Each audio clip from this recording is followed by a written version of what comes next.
Assalamu alaykum hürmetli televizor köygüçiler. Men Abdsalam Niyaz Uygur. Vatanga nazar programmamiz yana sizlar bilan yuz ko'rishdi.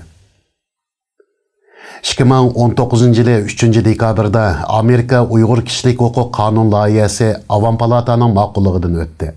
Qarshi ovoz 12 dan töven bo'lsa, hisobga ilinmaydiganligi uchun bu qonunni Avam palatada 100% qo'llash bilan o'tdi deyishga bo'ladi.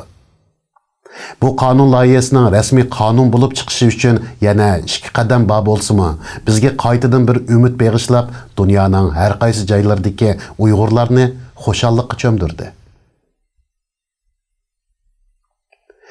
Amerika tashqi siyosatlarda Uyg'urlarga ko'ngil bo'lib kelayotgan bo'lsa-mu, siyosat o'zgarib turdi.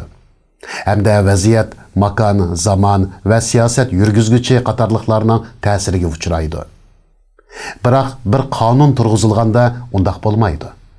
Qonun turg'izilgan ekan, Amerikadagi har bir fuqarodan tortib yuqori darajalik amaldorlargacha qonunga bo'ysunish va ijro qilish majburiyati bo'ladi. Agar bu qonun rasmiy tasdiqlanib yo'lga qo'yilsa, Amerika qonun organlari prezidentning bu qonunni qanday ijro qilayotganligini nazorat qiladi. Shundaqla har darajalik xodimlarning mushu qonun bo'yicha ish qilishi shart qilindi. Xiloflik qilguvchilar qonun bo'yicha jazoga tortildi. Bu qonun loyihasining o'tirg'i qo'yilish maqsadining Sharq Turkistonda yuz berayotgan inson haqlari dafsanchiligini to'xtatishga buyurish ekanligi loyihaning beshida qayd qilingan. Qonun loyihasini asosliq 2 mazmunga yig'inchoqlashga bo'ladi. Biri Amerikaning Sharq Turkistonda bo'layotgan zulmni to'xtatishga qarata yurgizadigan amaliy harakatlarga oid moddalar. Yana biri bo'lsa, Sharq Turkistonda bo'layotgan zulmlar haqida munosabatlik dokladlarni tayyorlash va yo'llash talab qilingan moddalar. Mazkur qonun jami 16 bet bo'lib, bugun biz bu qonun loyihasining umumiy mazmunlarini yig'inchoqlab sizlar bilan o'rtoqlashmoqchimiz.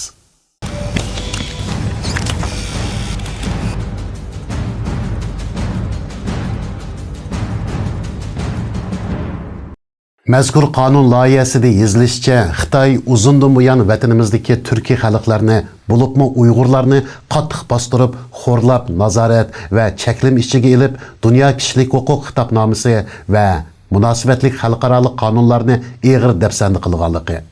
Andan Xitoyning yaqinqi 5 yil ichida Sharq Turkistonda yurgizgan siyosatlari 23 tarmoqqa bo'linib, birma-bir vaqti, o'rni, guvochilari bilan o'tirg'i qo'yilgan. Uyghur Kishilik huquq qonun loyihasi rasmiy imzolanib e'lon qilingandan keyingi 180 kun ichida tövandagi mazmunlarning ijro qilinganligi loyihaga yozilgan. Xitoy raisi Xi Jinpingni xatoligini to'nib, lagerlarni taqab, kishilik huquqni kafolatlantirish, xatoligini tuzatishga chaqirish, Birleşken Devletler Teşkilatı kishilik huquq oliy xodimlarining tez suratda vatanimizga ziyoratga berishiga ruxsat qilish, ularga to'salg'i bo'lmaslik, Amerika Birleşken Devletler Teşkilatı'da bu haqda Xitoyni ayıplash, Magnitskiy qonuni orqali Xitoy hukumati, Xitoy Kompartiyasi a'zolariga, Xinjiang qatorliq amaldorlarga nishonliq embargo yurgizish, jinoyatlarini ayıplash, xalqaro diniy erkinlik qonuni orqali qilmishi intayin eg'ir bo'lgan diniy erkinlikni bo'g'ish jinoyatlariga zarur tadbir qo'llanish, Amerika Savdo Ministerligi Amerika mahsulotlarining vatanimizdagi vakolat organlariga mahsulot va mulozimat bilan ta'minlashini qattiq tekshirish va cheklash, Xitoy soqchi organlari birliksab va shuningdek lager majburiy emgakka aloqador o'rinlarni qora tizimlikka kirgizish, Amerikada yashayotgan Uyg'ur, qozoqlar ta'minlagan Sharqiy Turkistondagi oila tavobatlarining tafsiliy uchurlariga asosan ularni Xitoy hukumatidan surishti qilish, ularning panohlik ishlarini qo'laylashtirish, ularga tahdid solgan Xitoy amaldorlarining mas'uliyatini surishti qilish, Sharqiy Turkistonda tijorat qilayotgan barliq Amerika shirkatlari va shaxslarning Sharqiy Turkiston va Xitoyning boshqa o'lkalarida yuz berayotgan har qanday kishilik huquq dafsandichiliklariga munosabatlik ish halqalari bilan aloqasi bo'lmaslik. Erkin Asiya radiosi Uyg'urcha bo'limining Uyg'urlarning ahvolini aynan anglatish va bu jarayonda tahdidga qarshi ko'rsatgan qaysarlikini taqdirlash qatorliqlar aniq yozilgan. Davlat bexatarlik doklati qismida Xitoyning mazkur rayondagi bostirish siyosati haqida maxfiy va oshkora doklad tayyorlab, uning davlat va rayon bexatarligiga bo'lgan ta'sirini baholash, O'rta Osiyo va Sharqiy Janubiy Osiyodan majburiy qaytarib etilganlarning soni, Xitoyning g'oyat zo'r nazorat sistemasida qo'llangan texnika va uning taraqqiyoti, tarqilishi, lagerlarni qurishga qatnashgan, ta'minlagan, uchur to'plagan barliq Xitoy şirkatlarining tizimlik dokladini hozirlash o'tirg'i qo'yilgan. İjtimoiy diplomatiya doklati qismida qonun ma'qullanib 120 kun ichida xalqaro Uyg'ur jamiyatlarining ahvoli, ko'lami va uchur axborot erkinligi qatorliqlarda texnika va iqtisodiy jihatlarda zarur yordamlar bilan ta'minlash, Erkin Osiyo va Amerika ovozi xodimlariga tahdid solgan ahvollar to'g'risida doklad tayyorlash, Xitoy hukumati, Shanxay hamkorlik tashkiloti va uning a'zo boshqa davlatlarning Uyg'urlarga qaratgan soxta tashviqotlari Uyg'urlarning kishilik huquq krizisini amalba suslashtirish uchun elib borgan barliq ish harakat va faoliyatlar to'g'risida baholash doklati hozirlash. Qonun ma'qullanib 180 kun ichida hamda har yili davlat mas'ul bo'lib Sharqiy Turkistondagi qayta tarbiyalash lagerlarining soni, o'rni, sharoiti, lagerlarda tutilganlarning soni va ahvoli, Xitoyning qayta tarbiyalash vositalari, majburiy emgak qatorliqlar to'g'risida tafsiliy doklad tayyorlash, majburiy emgaklardan manfaatlangan Xitoy shirkatlarining tizimligini tayyorlash, Xitoyni bedekchilikda 3-darajadagi davlat qatoriga tushirish, Xitoyning Sharqiy Turkistondagi nazorat sistemasi va vositalari, muxbirlar va sayohatchilarning erkinlik ahvolini baholash, uningga qatnashgan yuqori darajalik amaldorlar va yuqori darajalik texnik xodimlarning tizimligini tayyorlash, Amerika, Xitoy va Islom hamkorlik tashkiloti a'zo davlatlari bilan bu kishilik huquq dafsandichiligini tuzitishda diplomatik rol o'ynash qatorliqlar aniq o'tirg'i qo'yilgan bo'lib, mazkur qonun loyihasiga ovoz berish oxirlashib yarim soat ichida Xitoy bayonotchisi Hua Chunying bu qonun loyihasiga qarshi norozilik bayonot e'lon qilib, atalmish Xinjiang ishi Xitoyning ichki masalasi, Xitoy Amerikaning xatoliklarini tuzitib, Uyg'ur 2019 nomli qonun loyihasining qonun qilinib ijro qilinishini to'xtatishga chaqirdi deganlarni bildirdi. U yana Amerikaga tahdid silib, Xitoy vaziyatning taraqqiyotiga qarab Amerikaga tegishli inkos qaytardi deganlarni bildirdi. Xitoy Markaziy televiziya stansiyasi 4-yurish qonunidami bu haqda xabar berildi. Xabarda bu Sharq Turkistonning kishilik huquq vaziyatiga zarba berib, Xitoyning bu yerga qaratgan siyosatiga qarshi surtganlik, Amerikaning bu qilmishi qo'pollik bilan Xitoyning ichki ishlariga aralashganlik dedi. Bu qonunning Amerika Avam palatasida ma'qullanishi Xitoyni qattiq bearam qilgan bo'lib, buningga qarta Markaziy hukumat, Mamlakatlik siyosiy kengash, Xitoy Millatlar ishlari komiteti, Uyg'ur avtonom rayoni xalq qurultiyi, xalq hukumati, siyosiy kengashlarmi tushma-tushdan Amerikaning Uyg'ur qonun loyihasiga qarshi bayonotini e'lon qilishdi. Ularning hammasi bu qonun loyihasini o'xshash mazmun birdek talaffuzda Xitoyning ichki ishiga aralashganlik, Xitoyning Sharq Turkistonga qaratgan siyosatini burmalaganlik va uningga qarshi surtganlik deyishdi. Eng qiziqarli yeri Sharq Turkistondagi Xitoyning cho'moqchilari Xitoyning bu yolg'on o'yinlarini rost deb jar silib, guvohlik berib, xabar ishlashga boshladi. 4 dekabr Xalq gazetiga Avtonom rayonning muavin raisi Erkin Tunyazning G'arbning Xinjiangga qarshi chaplaydigan bema'ni safsatlari to'xtash kerak nomli maqolasi bisildi. U bu maqolasida yaqinda oshkorlangan hujjat haqida safsat setib mundaq deb yozgan. Bir mezgildan buyon Pompeo iqimi vakilligidagi G'arbdagi ayrim siyosatvozlar va New York vaqt gazeti vakilligidagi vijdonsiz taratqular atalmış ta'lim-tarbiya markazi masalasini hadab ko'ptirib, og'ziga kelganini jo'yilib, Xitoy Kommunistik partiyasi va Xitoy hukumatining avtonom rayonni qonun bo'yicha idora qilishda qo'lga keltirgan dunyoni zilzilaga solg'udek muvaffaqiyatlarga yo'lsizlarcha hujum qilib, Tangritog'ning janubiy va shimolida bo'lgan olamshumul o'zgarishlarni burmiladi, inkor qildi. Shu joyda tug'ilib, cho'ng bo'lgan Uyg'ur partiyalik kadr bo'lish supatim bilan bu joyning muqimligi va taraqqiyotidagi qatnash kuchi, boshdan kechirguchi, guvochi va manfaatlanguvchi bo'lish supatim bilan men ulardan cheksiz nafratlanaman. Boshqalarning so'z harakatiga inkos qaytarmasak bo'lmas. Gerçi ularning razil sapsatilari radiya berishga arzimisimi, lekin ularning kun bo'yi butun yer sharida ishtirish bilan aldirash o'tib, Xitoy Govian axborot ishxonasi e'lon qilgan avtonom rayon to'g'risidagi bir qator oqtashliq kitoblarni astoydil o'qimaganligini o'ylashib, men ozroq vaqtimni chiqarib, ular ko'ngil bo'layotgan bir necha masala to'g'risida muhokama yurgizishni xohlayman deb yozgan. U yana Uyg'ur avtonom rayonidagi ta'lim-tarbiya markaziga jazo lageri deb qora chaplash, butunlay oq-qorini ostin-ustun qilganlik, haq-nohaqni aralashtirib o'tganlik. U yerdagi ta'lim-tarbiya markazi diniy asabiylikning yamrab ketishi va zo'ravonlik, terrorlikning kengayib ketishini to'sish uchun qonun bo'yicha ta'sis qilingan 3 ni o'g'inish, 1 ni tugutish, qonun o'g'inish, davlat o'rtaq til yiziqni o'g'inish, mahorat o'g'inish, asabiylikni tugutishni maqsad qilgan maktab.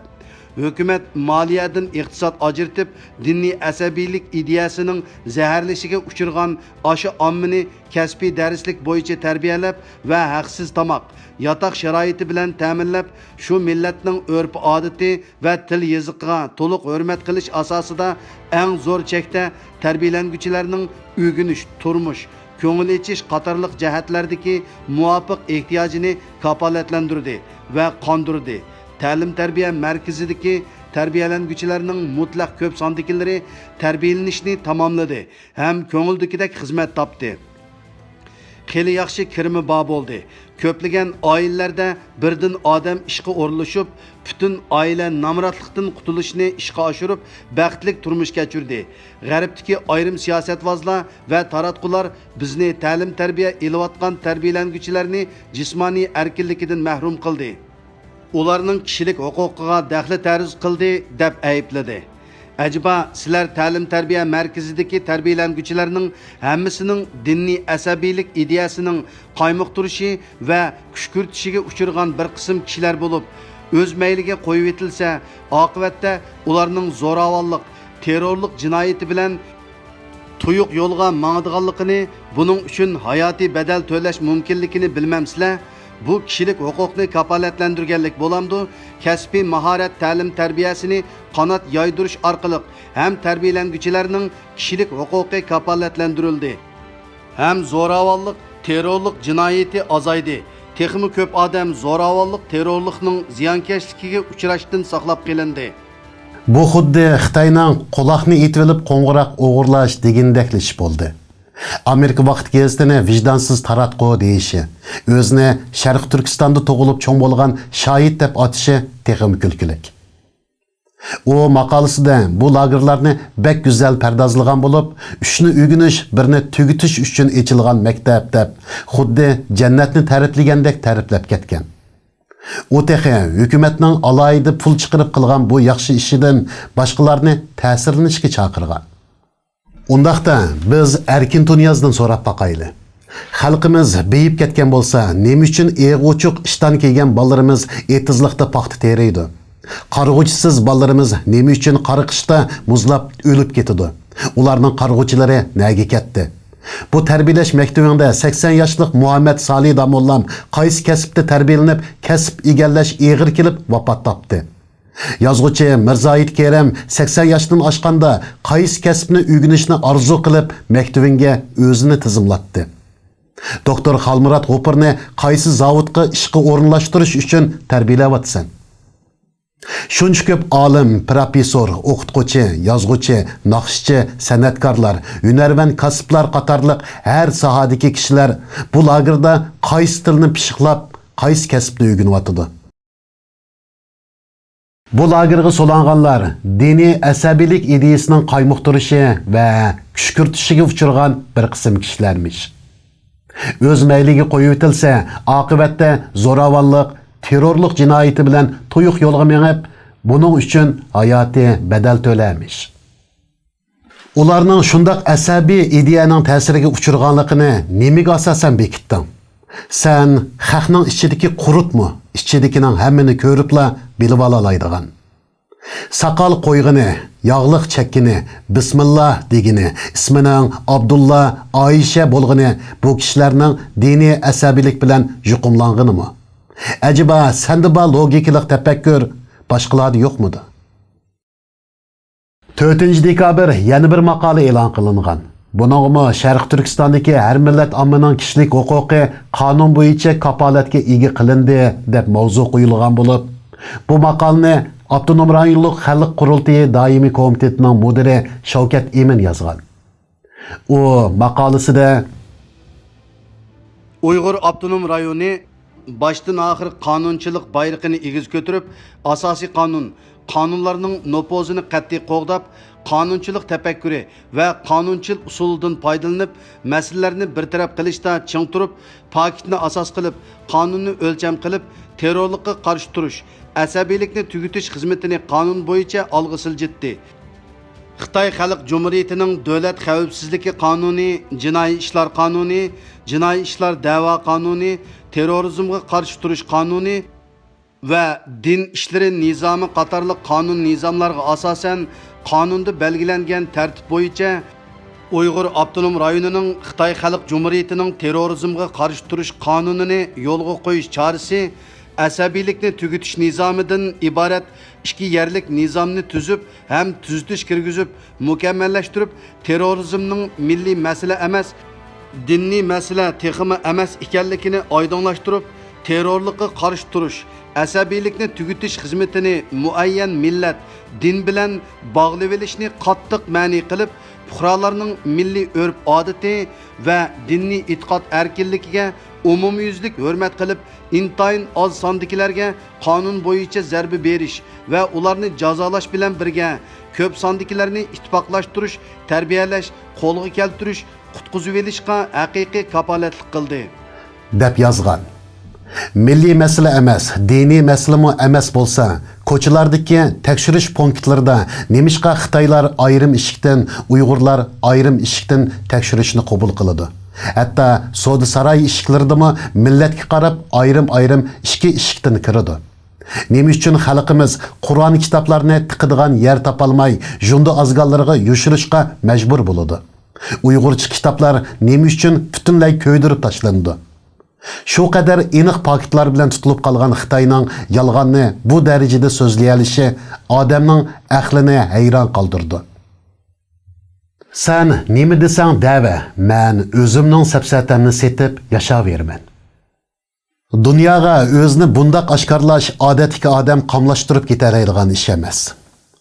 Uning bu jumlalaridan biz Xitoyning jazo lagerlarini qanday qonunlashtirganligini, qonunda topolmagan yerlarni qanday nizomnoma qilib tuzib ijro qilganligini aniq ko'rib olaymiz. Yani şu 4 dekabr kuni Ürümçi televiziya stansiyasi Amerikadagi bu qonun to'g'riliq xabar ishlagan bo'lib, mazkur qonunga qattiq g'azabini bildirgan ekrandagi artistlar qonunning mazmunidan qilch xabarning yo'qligini o'zlari oshkorlab qo'ygan. Ular birdek ovozda biz bayoshat baxtlik yashayapmiz, maktabimiz lager emas, bizning baxtlik turmushimizga buzg'unchilik qilmoqchi bo'lding degan. Bu artistlardan so'rab baqayli. Bu qonun loyihasining qaysi yeri sizlarning turmushingizga daxli qildi? Sizlar shuncha baxtlik yashayotganliginglarni da'vatsizlar. Undaqda bizning urug' tuqqanlarimiz qayaga g'oyib bo'ldi. Yaşanğan ata-anamiz nima uchun sizlarning shu maktabingizga o'qishga bordi? Ularni qaysi o'ringa qonun maslahatchilikka taklif qilish uchun tarbiyalayapsizlar? Nima uchun biz urug' tuqqanlarimiz bilan aloqalasha olmaymiz? Xitoy barliq axborot vositalarini ishga silib, keng ko'lamda artistlarni maydonga ilib chiqib, o'zlarining maktab bitirganligini, normal odamga aylanganligini degizish orqali o'zlarining qabih siyosatini oqlashga urinmoqda. Agar sen haqiqatan o'zingning haqliq ekanligingni bilsang, uch-qashqari ish qil. Sharq Turkiston xalqi boy-bayashat baxt ichida huzur surayotgan bo'lsa, eshigingni och. Bizmi berib shu baxtdan huzur surayli. Xalqaro axborot vositalari erkin berib shu xalqning boy-bayashat baxtlik turmushlarini o'z ko'z bilan ko'rib xabar ishlasin. Biz ular bilan birlikda sana guvohlik berayli. Yalğan gap qilmaganligingni dunyoga namoyon qilgin. Xitoy, sen buni qila olamsan? Qadrli ko'rurman do'stlar. Xitoy axborotni tamoman kontrol qilib, chet elning isi vatanga kirmaydigan, vatanning isi chet elga chiqmaydigan qilish uchun zo'r kuch sarf qilyotdi. Cheklik imkonlarimiz bilan Xitoyning yolg'onchiliklarini dunyoga oshkorlash osonga tushmadi. Buni oilasi, qarindoshlarining ziyonkashligi uchrashishini bilsimi, boturlik bilan o'tirg'i chiqqan shohidlarimizning, qarindoshlarining izderigini qilib Xitoyga qarshi tik tura olgan botur qarindoshlarimizning, shundaqla beshimizga kelgan zulmni anglab bizga ko'ngil bo'lgan barliq chet ellik do'stlarimizning, tashkilotlarimizning, faoliyatchilarimizning tirishchanligidan ayirib qarag'ili bo'lmaydi. Bugungi kunda shu zamin uchun, shu tuproqda zulm chekayotgan xalqimiz uchun ularning ahu-zarni dunyoga anglatib, o'zining bir kishilik hassini qo'shish, Sharq Turkistonda tug'ilib, shu zaminda o'sgan har bir jon egisining burchidir. Tarixiy fursatlar kelyotdi. Bu fursatlarni ching tutib, vatanimizning mustaqilligiga bir kishilik hassingizni qo'shish uchun bu safga qatiling. Chunki u vatan bizning. Qutuldirishimizni kutib turgan qarindoshlarimizning umidini oqlash bizning burchimiz. Har bir Uyg'urga bu safda qo'lidan keladigan xizmat chiqadi. O'zaro talash tartish ko'ngilsizliklarni bir yoqqa qayirib qo'yib, zo'r dushmanga taqobil turadigan vaqt yetib keldi. Har bir ko'ngilsizliklarni tushuntirish uchun bir-birimizga choy tutadigan fursat hamon keladi. Boshqalar bilan birga o'ltirishni xohlamasangiz, uyingizda o'ltirib Xitoyning yolg'onchiliklarini fosh qiling. Chunki har birimiz Xitoyning jinoyatiga shohid, har birimiz ziyonkashlikka uchirg'uchi. Oldiga chiqishdan qo'rqsangiz, orqa safda o'rin jiq. Uyqumiz amdi yetar. Hurmatli televizor ko'rguvchilar, bugun biz mushayada qo'shilishayli. Keyingi son programmamizda ko'rishguncha omon bo'linglar. Xayr xo'sh.